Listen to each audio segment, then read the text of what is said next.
Ya, selamat pagi, selamat bertemu kembali. Kita boleh berkumpul oleh karena kasih dan kebaikan Tuhan Yesus. Di pagi hari ini, kita mau mendengarkan firman Tuhan. Sebelumnya kita mau berdoa terlebih dahulu. Bapa kami dalam surga, dalam nama Tuhan Yesus, kami mengucap syukur buat segala kebaikan dan pertolongan yang Tuhan berikan kepada kami. Tuhan memberkati setiap kami yang mendengarkan firman Tuhan maupun hamba-Mu. Dan kami serahkan semuanya ke dalam tangan Tuhan, di dalam nama Tuhan Yesus. Haleluya, amin.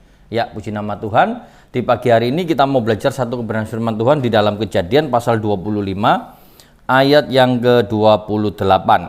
Kita akan membacakan dan saya akan membacakannya untuk kita semua. Dikatakan demikian, Ishak sayang kepada Esau sebab ia suka makan daging buruan, tetapi Ribka kasih kepada Yakub. Di pagi hari ini kita mau belajar satu kebenaran firman Tuhan tentang pilih kasih dalam keluarga. Ketika kita membaca kisah di dalam Kejadian pasal 25, kita akan melihat tentang karakter dua anak kembar yang memiliki kebiasaan yang berbeda. Kalau kita memperhatikan Esau sebagai anak sulung, dia dilahirkan di dalam kehidupan yang memiliki kebebasan, dalam arti Esau mempunyai kebiasaan untuk berburu, bebas untuk keluar dari rumahnya, melakukan segala sesuatunya dengan tindakannya yang terlihat kasar, karena seorang pemburu harus bekerja keras melawan binatang-binatang yang luar biasa ganasnya yang harus dihadapi. Sebaliknya Yakub adalah pribadi yang lemah lembut, dalam arti memiliki satu kehidupan yang ada di dalam rumah, di mana kebiasaan-kebiasaannya tidak pernah ditunjukkan kekerasan. Dan inilah yang menyebabkan satu dengan yang lainnya antara Esau dan Yakub adalah saudara yang memiliki kebiasaan yang berbeda. Ternyata kalau kita lihat, hal ini menyebabkan adanya kebiasaan yang menjadi satu perhatian baik dari ayahnya maupun dari ibunya. Dan kalau kita lihat di sini, kita juga bisa melihat apa yang dilakukan oleh kedua orang tersebut. Sehingga kalau kita lihat, Esau agar memiliki sikap yang keras mengakibatkan dia menjadi orang yang kasar, bahkan dia menjadi orang yang sangat sakit hati ketika dia dibohongi, ketika dia ditipu oleh Yakub. Nah, di sini kita bisa melihat hal yang perlu kita lihat, bahwa Yakub bisa menggunakan kesempatan-kesempatan bagi orang yang memiliki karakter yang keras. Nah, kalau kita lihat di sini, dari perbedaan-perbedaan ini tentunya orang tua pasti memiliki sikap yang berbeda. Nah, di dalam ayat yang ke-28 ini jelas bahwa dikatakan Ishak sayang kepada Esau sebab ia suka makan daging buruan. Jadi apa yang dilakukan oleh Esau dibiarkan oleh ayahnya, dan ayahnya sangat mengasihi, ayahnya sangat sayang kepada Esau, karena apa yang dilakukan oleh Esau, apa yang didapat diberikan kepada ayahnya. Sedangkan Ribka kasih kepada Yakub, karena setiap harinya Ribka melihat apa yang dilakukan oleh Yakub sehingga menjadi perhatiannya. Jadi kalau kita lihat di sini, tentu perbedaan-perbedaan ini membuat orang tuanya membuat sikap di mana mengambil sikap pilih kasih. Dalam arti satu mengasihi lebih tinggi dibandingkan yang lainnya. Dan kalau kita lihat di sini jelas bahwa Esau sangat dikasihi oleh ayahnya, sedangkan Yakub dikasihi oleh Ribka. Tentu saja di sini kita bisa melihat apa yang dimiliki atau apa yang diambil oleh kedua orang tuanya merupakan hal yang wajar, karena di dalam kehidupan kita pun pasti memiliki perhatian yang berbeda dengan anak-anak kita. Kalau kita punya anak yang lebih dari satu, pasti perhatian kita berbeda-beda. Meskipun seolah-olah kita ngomongnya adil, namun masih ada di dalam hatinya ada yang lebih disayang. Nah, itulah yang terjadi di sini. Kalau kita lihat di dalam kehidupan kita saat ini, mungkin normal ketika orang tua itu membela salah satu dari anak-anaknya, dan di situ menjadi hal yang sangat dapat diterima di dalam kehidupan kita.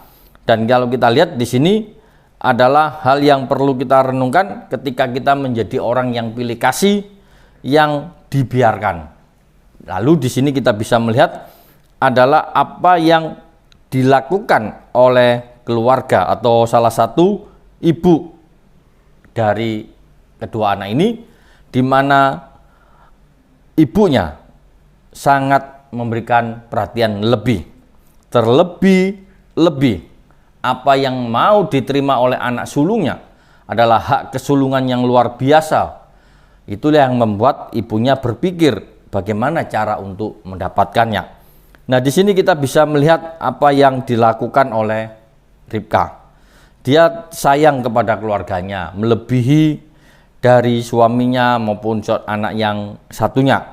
Ribka memiliki sikap yang khusus kepada Yakub, sehingga kalau kita lihat perhatiannya melebihi sehingga mengundang perselisihan, mengundang sikap yang berbeda satu dengan yang lainnya, sehingga sikap ini bisa menyebabkan adanya luka batin yang akan dihadapi oleh anak-anaknya yang lain.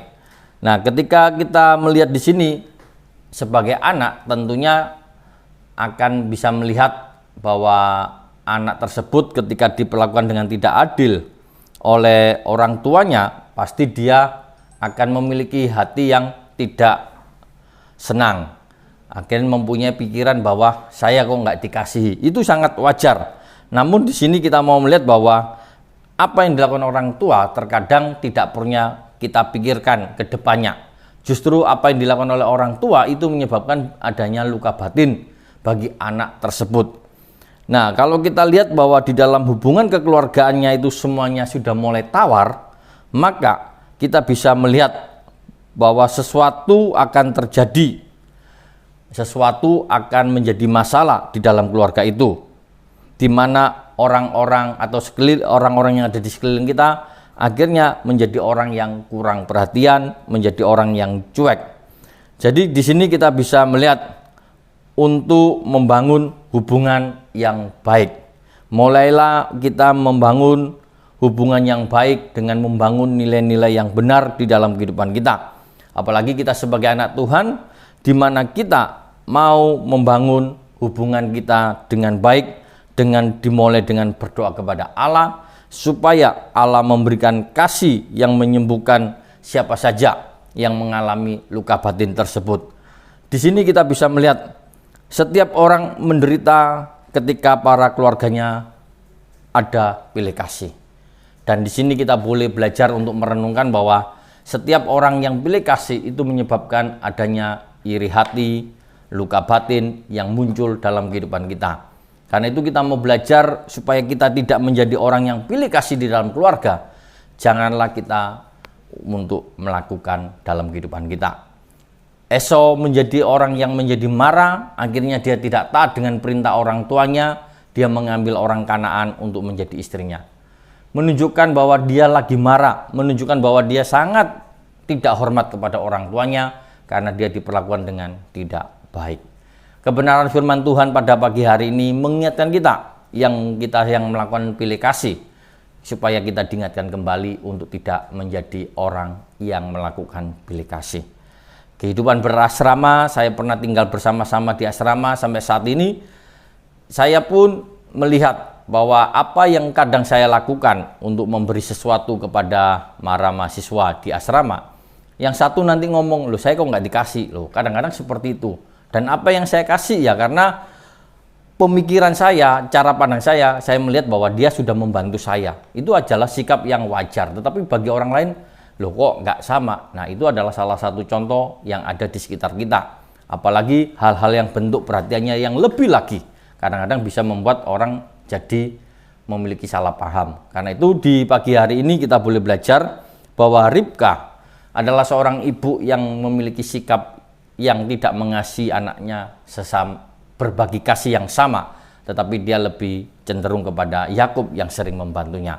Ini adalah kehidupan yang wajar yang dialami oleh setiap kita. Seorang bos pasti sayang kepada anak buahnya yang paling dekat, yang paling bisa disuruh, yang paling bisa diandalkan. Itu adalah hal yang wajar. Tetapi di pagi hari ini kita diingatkan untuk menjadi orang yang tidak melakukan pilih kasih.